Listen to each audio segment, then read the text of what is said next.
Hello and welcome back to the channel. Today we were tackling a topic that is incredibly important but often surrounded by confusion: nutrition for cancer. What should you eat and what should you avoid?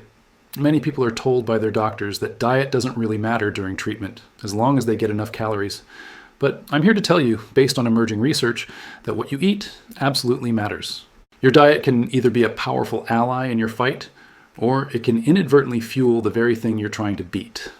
Let's start with a fundamental concept. Cancer isn't just one single disease.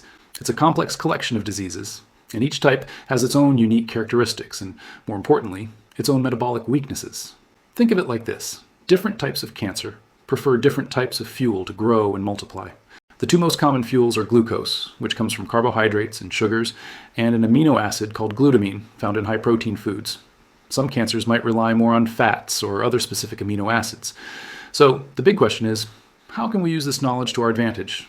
If we can identify what a specific cancer is, eating, we can strategically cut off its fuel supply. This is where the power of diet truly comes into play.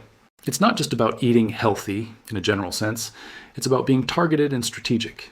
This brings us to a groundbreaking idea: metabolic diet rotation. Instead of sticking to one single anti-cancer diet, the key is to switch between different dietary approaches to keep the cancer cells off balance and prevent them from adapting. It's like a 1-2 punch. Here's how it works. For a period of, say, 3 to 4 days, you could follow a diet designed to cut off glucose. This is essentially a ketogenic diet, very low in carbohydrates, moderate in protein, and high in healthy fats. Your body switches from burning sugar for energy to burning fat and ketones. Since many cancer cells are heavily reliant on glucose and are metabolically inflexible, they struggle to use ketones for fuel. In essence, you're starving them of their primary energy source. Healthy fats to focus on include avocados, olive oil, coconut oil, nuts, and seeds. Then, after those few days, you switch things up. You rotate to a diet designed to restrict glutamine. This would look more like a plant-based, low-protein diet for another 3 to 4 days. You'd focus on a wide variety of colorful vegetables, low-sugar fruits, and healthy carbs from whole food sources, while significantly reducing your intake of animal protein and even high-protein plant sources. By limiting glutamine, you're cutting off another major fuel pathway that many cancer cells depend on.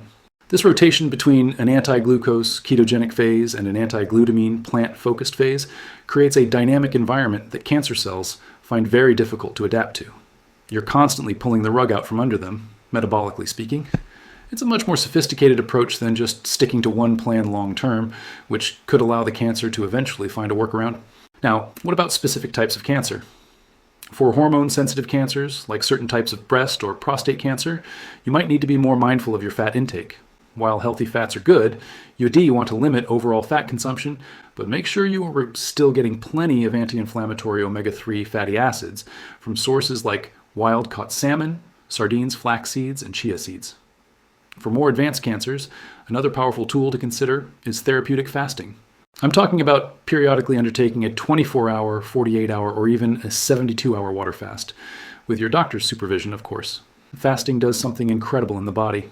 It triggers a process called autophagy, which is like a deep cellular cleanup.